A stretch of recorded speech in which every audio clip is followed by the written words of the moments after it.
สวัสดีค่ะน้องแชร์นะคะวันนี้นะคะจะมาcover เพลงบักอะโหลของสามยอดกุมารของลูกพี่กายพี่ฮารูแฟมิลี่นะคะที่หนูติดตามอยู่มันเป็นคำสัญญาที่นานไว้แล้วสัญญากับตัวเองนะคะว่าจะ cover เพลงนี้นะคะบักอะโหลนะคะเพราะว่าไม่มีโอกาสไม่มีเวลา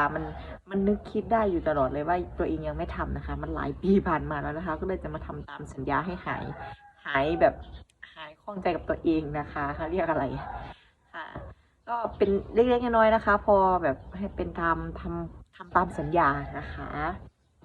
เล็กๆน้อยๆนะคะของอาลูนะคะ